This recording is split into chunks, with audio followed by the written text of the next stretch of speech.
उत्तराखंड में पर्यटन विभाग रोपवे के कार्य में निरंतर प्रयासरत है। सचिव पर्यटन सचिन कुर्वे के मुताबिक पर सुरकंडा रोपवे पर विगत 2 वर्षों से कार्य चल रहा है। वहीं मसूरी देहरादून रोपवे में 26 टावरों में से 23 टावरों पर कार्य हो चुका है। केदारनाथ और हेमकुंड साहिब रोपवे में भी प्रोसेसिंग शुरू हो चुकी है। जल्द ही कार्य भी शुरू किए जाएंगे। वहीं सचिव पर्यटन ने यह भी बताया कि कई रोपवे है जिसमें जल्द ही टेंडर प्रक्रिया शुरू होगी और जो कार्य चल रहे हैं उसमें खास तौर पर सुरक्षा की दृष्टि से विजिबिलिटी का विशेष ध्यान दिया जा रहा है। मोनू राजपूत की रिपोर्ट। और प्रस्तावित भी कितने रोपवे ऐसे हैं जिनका हम जल्दी काम शुरू करेंगे? देखिए हमारा जो सुरकंडा रोपवे हमारा अभी शुरू हो गया है। विगत 2 साल से वो काम हमारा वो एग्जीक्यूट हो गया है प्रोजेक्ट। मसूरी देहरादून रोपवे जो हमारा बहुत एम्बिशियस प्रोजेक्ट था उसमें भी पिछले साल से काम चालू हो गया है। 26 टावर में से 23 टावर्स में हमारा काम शुरू हो गया है। और हमारा जो मटेरियल रोपवे जो क्रूशियल कंपोनेंट होता है किसी भी रोपवे प्रोजेक्ट का, वो हमारा 31 जुलाई तक हमारा वो कंस्ट्रक्ट हो जाएगा। जहां तक हमारे यमुनोत्री रोपवे की बात है उसमें हमारे जो 5 टावर के सापेक्ष में जो पहले 5 टावर है उसके सापेक्ष जमीन का अधिग्रहण हो गया है और अपने डेवलपर को जमीन हमने हस्तांतरित कर दी है। जो चंपावत में जो हमारी पूर्णागिरी जो माता का जो टेम्पल है वहां पे जो हमारा रोपवे है तो लोअर टर्मिनल पे प्रॉब्लम नहीं है, उस पे काम हमारा काफी अच्छा चल रहा है। जो अपर टर्मिनल पे स्टेबिलिटी वाला इशू आ रहा है तो हमको नई अपॉइंटमेंट डेट हमको देना पड़ा है। तो इसके साथ में जो भी जियोलॉजिकल टेस्ट है वो अभी चल रहे हैं, लेकिन वो भी काम बहुत जल्दी शुरू हो जाएगा। इसके अलावा अभी 15 दिन पहले माननीय मंत्रिमंडल के सम्मुख हम एक प्रस्ताव लेके गए थे जिसके अंतर्गत हम बार्थोलेट कंपनी के साथ कोलैबोरेट करके तपोवन से कुंजापुरी वाला रोपवे उसमें हमको अनुमति मिल गई है। उसका एग्रीमेंट जल्दी हम बार्थोलेट के साथ साइन कर लेंगे।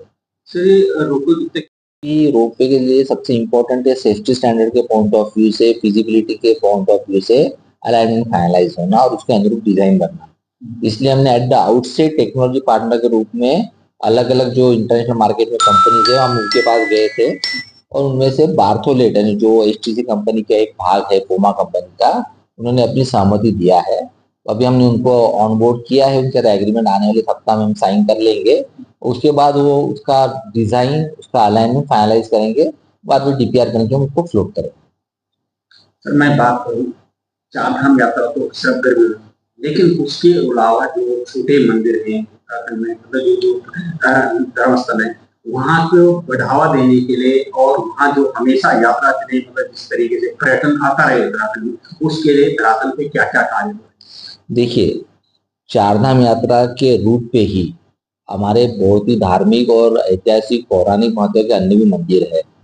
वहाँ पे भी फुटफॉल बड़े दृष्टिकोण से हम प्रयास कर रहे हैं। इसमें मैं आपको उदाहरण देना चाहूंगा, रुद्रप्रयाग में क्रंच पर्वत पर स्थित श्री कार्तिक स्वामी का मंदिर है। तो हम चारधाम यात्रा के समय ही हम वहाँ पे षणमुगम अर्चना करके एक कार्यक्रम करते हैं जिसमें कार्तिक स्वामी जो मुरुगन स्वामी के नाम से जाने जाते हैं साउथ इंडिया में, वहाँ पे उनके 6 इंपॉर्टेंट मठ्स है। वहाँ के जो आदिनम है महामंडलेश्वर, वो यहाँ पे उनके वस्त्र लेके आते हैं और एक षणमुगम अर्चना करके पूजा हम करते हैं। विगत 3 सालों से हम कर रहे हैं। अभी भी 18 मई को ये तीसरा साल था, हमने इस साल भी उसको आयोजित किया था। और अब विगत 3 साल के अगर हम आंकड़े देखें फुटफॉल के तो 2022 में 58,000 यात्री कार्तिक स्वामी टेम्पल पे जाता था। अगर 2024 की बात करें तो ये 58,000 से आंकड़ा 2,38,000 पे आ गया है। तो फुटफॉल काफी बढ़ रहा है। वैसे ही हमारे गंगोत्री यमुनोत्री जो लोग आते हैं उनके लिए भी हमारे उत्तरकाशी के पास जगन्नाथ स्वामी का टेम्पल है, हम उसको भी हम प्रमोट कर रहे हैं ताकि वहां पे भी फुटफॉल बढ़े करके। इसके अलावा हमारे कुमाऊं क्षेत्र में भी मानसखंड मंदिर माला के अंतर्गत बहुत ऐसे स्थान हैं जिनके बहुत ऐतिहासिक धार्मिक पौराणिक महत्व है। जैसे हाट कालिका माता मंदिर हो गया, जागेश्वर में काफी अच्छा फुटफॉल बढ़ा है। उसके बाद गोलजू कॉरिडोर के अंतर्गत चितई है, घोड़ा खाल है, चंपावत का जो मंदिर है वहां को भी हम उसको प्रमोट कर रहे हैं।